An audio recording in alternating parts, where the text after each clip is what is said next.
नमस्कार दोस्तों, मैं आपका मित्र राज। मेरे YouTube चैनल राज हेल्थ में आपका फिर से बहुत बहुत स्वागत है। आज हम बात करेंगे डायबिटीज़ मेलिटस रोग के बारे में। कुछ लोग इसे मधुमेह कहते हैं, कुछ शुगर कहते हैं, कुछ लोग इसे बहुमूत्र रोग कहते हैं। आज हम जानेंगे कि डायबिटीज़ होती क्या है, ये कितने प्रकार की होती है, क्यों होती है, इसके कौन कौन से लक्षण हैं, और अंत में हम बात करेंगे कि डायबिटीज़ को कैसे कंट्रोल किया जा सकता है। तो दोस्तों चलिए शुरू करते हैं। आइए सबसे पहले जानेंगे कि डायबिटीज़ क्या होती है। पैनक्रियाज के अंदर इंसुलिन नाम के हार्मोन का स्त्राव कम हो जाने से हमारे खून के अंदर शुगर का लेवल बढ़ जाता है। इसी कंडीशन को डायबिटीज़ कहते हैं। इंसुलिन एक हार्मोन है जिसकी ज़रूरत भोजन को एनर्जी में बदलने के लिए होती है। इंसुलिन के बिना हमारा शरीर शुगर की मात्रा को कंट्रोल नहीं कर पाता और हमें भोजन से एनर्जी लेने में कठिनाई होने लगती है।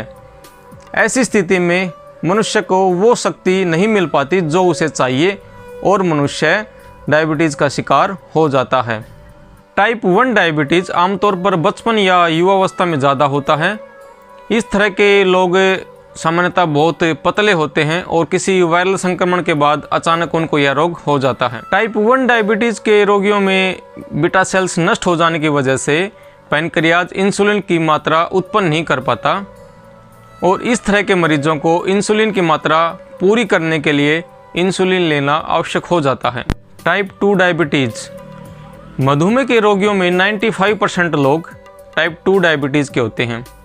ऐसे लोग बहुत ज़्यादा मोटे होते हैं और उनका ज़्यादातर पेट निकला होता है। उनका रोग वाला पारिवारिक इतिहास होता है। उनका रोग धीरे धीरे बढ़ता है और काफ़ी लंबे समय तक लक्षण दिखाई नहीं देते। उनकी इंसुलिन बनाने वाली कोशिकाएं शुरू में ज़्यादा इंसुलिन बनाती हैं और उनकी इंसुलिन की पूर्ति करती रहती हैं। काफ़ी लंबे समय बाद वो इंसुलिन बनाना बंद कर देती हैं और ऐसे रोगियों को अपनी ब्लड शुगर कंट्रोल करने के लिए दवाएं शुरू करनी पड़ती हैं। जेस्टेनल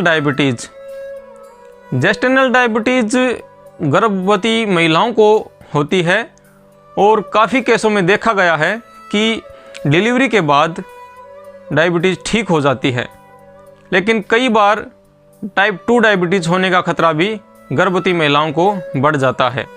अब हम बात करेंगे डायबिटीज़ के कौन कौन से लक्षण हैं। बार बार पेशाब का आना, बहुत ज़्यादा प्यास लगना, बहुत ज़्यादा भूख लगना, मोटापा होना, वज़न का असामान्य रूप से कम होना, हमेशा थकान रहना, कोई भी जख्म या कट लगने पर घाव का जल्दी ठीक न होना, पुरुषों में यौन संबंधी समस्याएं होना, हाथ पैर में गुदगुदी होना, हाथ पैरों में सुन्नपन होना, हृदय गति का अनियमित होना, त्वचा पर खुजली होना, इस प्रकार के कोई भी लक्षण अगर आपको दिखाई देते हैं तो आप अपना ब्लड की जांच जरूर करवाएं। अब हम बात करेंगे डायबिटीज़ के मुख्य कौन कौन से कारण हैं। दोस्तों वैसे तो डायबिटीज़ का कोई भी पर्टिकुलर रीज़न नहीं है कि ये कहा जा सके कि इसी पर्टिकुलर रीज़न के कारण यह डायबिटीज़ होता है, लेकिन बदलती जीवन शैली, खान पान और युवाओं का जो काम का बढ़ता बोझ है वो युवाओं को मधुमेह की ओर धकेल रहा है। खासकर आर्थिक व सामाजिक रूप से कमज़ोर वर्ग के लोगों में मधुमेह की संख्या बहुत तेज़ी से बढ़ रही है। WHO के अनुसार 20 से 50 वर्ष की आयु के लोग 8.7% लोग मधुमेह के शिकार हो चुके हैं। वैसे अगर देखा जाए भारत देश के अंदर अवसाद, तनाव ये बहुत ही प्रमुख स्वास्थ्य समस्याएं हैं।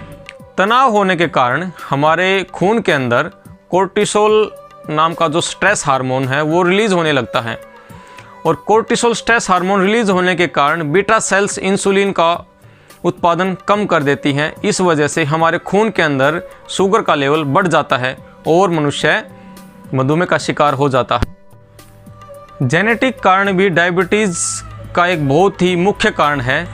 शोधकर्ताओं ने माना है कि 2 जीन 30% भारतीयों में टाइप 2 डायबिटीज़ के लिए जिम्मेदार होते हैं।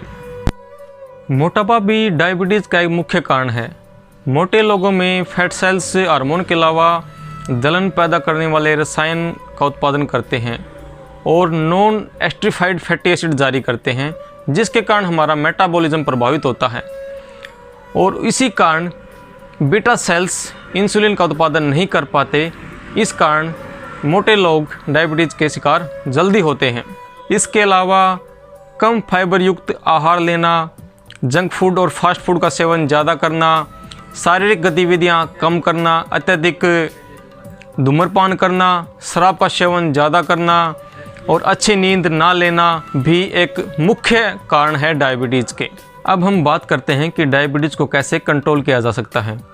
दोस्तों, डॉक्टर की देखरेख में आप थोड़ी सी सावधानी बरतकर डायबिटीज़ को कंट्रोल कर सकते हैं। डायबिटीज़ को कंट्रोल करने के लिए आप सादा खान पान लीजिए, प्रतिदिन 4 किलोमीटर की सैर कीजिए और डायबिटीज़ के रोगियों को अत्यधिक व्यायाम और परिश्रम करने से बचना चाहिए। डायबिटीज़ के रोगियों को धूम्रपान और शराब का सेवन बिल्कुल बंद कर देना चाहिए। अपने वज़न पर कंट्रोल करें और अपने खाने का एक चार्ट बनाएं और उस पर अमल करें। डायबिटीज़ के रोगियों को हरी पत्तेदार सब्जी और फलों का प्रयोग ज़्यादा से ज़्यादा करना चाहिए। इसके साथ ही डायबिटीज़ के रोगियों को जामुन का सेवन अत्यधिक मात्रा में करना चाहिए। जामुन के गुठलियों का पाउडर बनाकर सुबह और शाम गुनगुने पानी के साथ इस्तेमाल कर सकते हैं। डायबिटीज़ के रोगियों को धूम्रपान और शराब के साथ साथ पशुओं से मिलने वाली हर चीज़ बंद कर देनी चाहिए, चाहे वो अंडा, मांस, मछली, दूध या दूध से बनी हर वस्तु डायबिटीज़ के रोगियों को नहीं लेनी चाहिए। और अंत में हम बात करेंगे, अगर आप डायबिटीज़ को 7 दिन में कंट्रोल करना चाहते हैं तो आप इस नियम को ज़रूर फॉलो कीजिए। आप अपना बॉडी वेट कीजिए, बॉडी वेट इंटू 10 ग्राम, यानी कि आपका वेट अगर 70 किलोग्राम है तो आप इंटू 10 ग्राम यानी कि 700 ग्राम आप 12 बजे से पहले फ्रूट लीजिए, 3 से 4 फल। आपको इससे अलावा कुछ नहीं खाना है। 700 ग्राम फल आपको 12 बजे से पहले खाने हैं। उसके बाद जब भी आप लंच करें तो आपको बॉडी वेट इंटू 5 ग्राम, अगर 70 किलो बॉडी वेट है आपका तो आपको 350 ग्राम सिर्फ़ और सिर्फ वेजिटेबल्स यानी कि सलाद, सब्जियां लेनी है चपाती के साथ। इसी प्रकार आपको जब शाम को डिनर करें तो आपको चपाती के साथ सिर्फ़ और सिर्फ 4 प्रकार की सलाद 350 ग्राम कम से कम खानी है। अगर इस रूल को आप फॉलो करते हैं तो आप देखेंगे कि 7 दिन के अंदर आपकी डायबिटीज़ कंट्रोल में है।